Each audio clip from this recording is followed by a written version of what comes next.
მიჩიო კაკუ, თეორიული ფიზიკოსი, ფუტუროლოგი და პოპულარული მეცნიერი. კაკუ აღნიშნავს, რომ 3 წილადი ატლასი საკმაოდ უჩვეულო ობიექტია.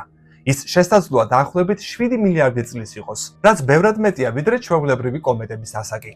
იმის მიუხედავად, რომ მას აქვს ანომალიები, კაკუ ფიქრობს, რომ ძირითად მეცნიერებაში ყველაზე მეტად შესაძლებელია, რომ ეს უბრალოდ ძალიან უცნაური ბუნებრივი ვარსკვლავთშორისი კომეტაა. კაკუ აკრიტიკებს NASA-ს წინაშე არსებული მონაცემების გასაჯაროების ნელ პროცესს და აცხადებს, რომ სტანდარტული ცოდნისათვის აუცილებელია ღია ნიშან-მტკიცებულებები. კაკუ სპეკულაციას უწოდებს ატლასის უცხოპლანეტურ წარმოშობაზე მსჯელობას. მოდი მოვუსმინოთ მიჩიოს. ჩემი აზრით, ეს ძალიან ძველი ობიექტია, დაახლოებით 7 მილიარდი წლის. ამდენი დრო საკმარისია, რომ მასში სხვადასხვა ელემენტები და ნარჩენები დაგროვდეს. სწორედ ამიტომ მისი ქიმიური შემადგენლობა არ ემთხვევა ტიპიურ კომეტებს. ეს უბრალოდ გრძელვადიანი ევოლუციის შედეგია.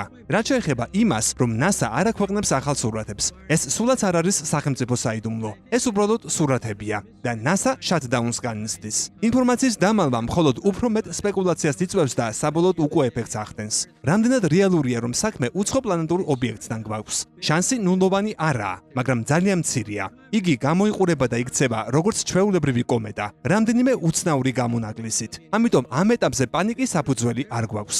ავილოების მიერ გამოთქმული მოსაზრებების მსგავსი იდეები ძალიან ფრთხილად უნდა განვიხილოთ. ალბათობა, რომ ეს ობიექტი მართლა უცხო ინტელექტის მიერ კონტროლირებადი იყოს, ძალიან დაბალია. ყველაფერი უნდა განვიხილოთ შანსების მიხედვით და არა როგორც ფაქტი. ჩვენ არ გვაქვს საქმე ჰოლივუდის ფილმის მსგავს უცხო პლანეტებთან შემოსევასთან. არანაირი საფრთხე არ არსებობს. მეკითხებიან, არსებობს თუ არა რაიმე ნიშანი იმისა, რომ ობიექტი გონივრული კონტროლის ქვეშაა, რადგან თითქოს ორბიტის შემოbrunებისას ოდნავ აჩქარდა. განმარტავ, ასეთი ცვლილება შეიძლება ბუნებრივადაც მოხდეს.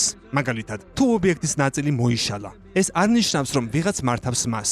ეს უბრალოდ ფიზიკური პროცესია და არა მტკიცებულება ინტელექტის არსებობის შესახებ. თუ ობიექტი დედამიწაზე დაეშვებოდა და მისგან არსებები გადმოვიდოდნენ, აი ეს იქნებოდა დამაჯერებელი მტკიცებულება. ან თუნდაც რაიმე კომუნიკაცია, მაგალითად, მათგან მიღებული რადიოსიგნალი, რომელიც შეიცავდა მათემატიკურ კოდს ან ცნობილ ნიშანს. სწორედ ეს იქნებოდა უტყუარი ფრთხილად ჩემს ყალბ ვიდეოებთან. გამოიწერე კოდის YouTube არხი. ნახე უამრავი საინტერესო ვიდეო სხვადასხვა თემაზე.